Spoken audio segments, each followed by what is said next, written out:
everybody, it's Sandi Reed with Chartwell Realty, and I'm here with Doug Steger with Missouri Farm Bureau talking insurance. Specifically, we're talking home insurance right now. And Doug, let's talk about flood insurance. Do you need it? Do you have to have it? What's covered? What's not if you have it or you don't have it? Okay. I know it's a lot of questions, so. Well, what you start off with is flood insurance required? And flood insurance is not required unless you're in a flood zone. And normally if you have a loan on the house, that's when you're required to buy flood insurance. So if you're in the zone and the mortgage company says, hey, for us to make the loan, you have to have it, then you're required to buy flood insurance. But just because you're in a flood zone doesn't mean that you have to have it. You might find that your house, you're in a 100-year flood zone, but that's never flooded in the last 200 years.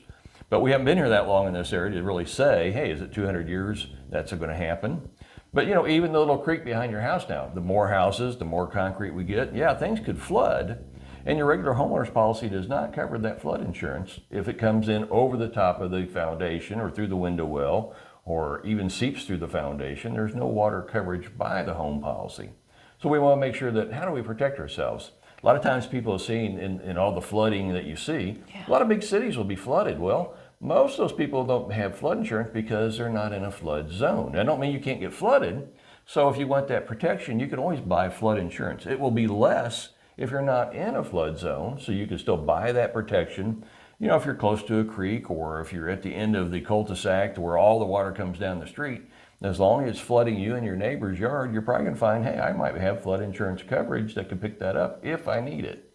So it's not always necessary. So like the people that live up and down 103rd Street where it floods all the time, they probably should have had flood insurance just because of the proximity of where they're at. And so the question becomes, if they didn't and they had damage and they just took care of it themselves and then wanted to get flood insurance, would that, because of the fact that it floods, even though it's not in a 100-year floodplain, would that prevent them from getting insurance because they've had damage on it once before?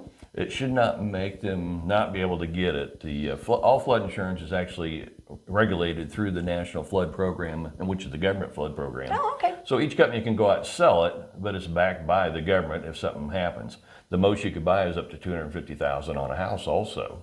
So there's a cap that you can get. So, if you lived in New Orleans and you have ever been on the Mississippi and you watch it, most of those places are all underwater even, if you look at it, they all pump their water out. So, making sure you buy the house so you don't have that problem is always the best thing for me to say. Well, we have a daughter that lives out in Norfolk, Virginia, and we were helping her. She was buying her house, and she was like, oh yeah, we all have to have flood insurance out here. Hadn't thought about it, but being that close to like that big body of water, I imagine that's probably pretty typical for up and down the coastline. And coastline might be more hurricane insurance versus flood insurance, so it kind of goes hand in hand out there. And you'll find a lot of times your hurricane insurance will have a higher deductible, similar to what you find for earthquake insurance or something else here. So be aware that just if you have a major loss, what's going to happen, you're going to have to look at that deductible and be prepared in advance. Okay. And I think we should be glad that we don't have to have tornado insurance, right? Tornado insurance is always a good thing for here, that's for sure. After Joplin tornado, it's a good story for all people to understand is, if your house is gone, what is it we're trying to do? And that's what your homeowner's insurance will help pick up. And there's other values that we can look at for that too. So then you really want to make sure that you've got the right coverage and the right contents coverage, because of in a situation like that, or a fire, I suppose, would be the same sort of situation. Any type of insurance, you want to make sure what you're buying up front and what's protected. A lot of people just say, hey, my contents are covered.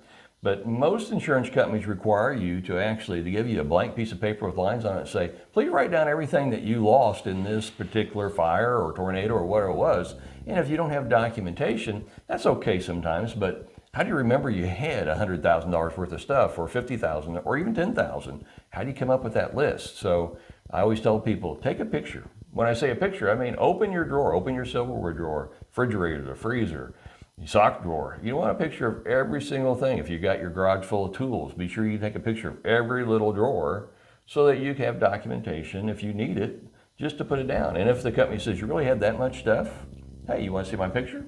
That's just one way to make sure you get everything covered. I'm sorry I'm a hoarder, but I had that much There- stuff. That's right. That's right. Well, that's really helpful. I think I have to go home and take some pictures now. So, I would advise you to. very good. Well, thank you for your time today. Thank you. The insurance I just shared with you is of interest to you and you'd like to continue this conversation. My name's Doug Steger with Missouri Farm Bureau Insurance. Please feel free to swing by my office or pick up the phone and give me a call, 816-220-2222. And if you need a real estate agent that will put your needs in front of their own, give us a call, send us a text, respond to this video.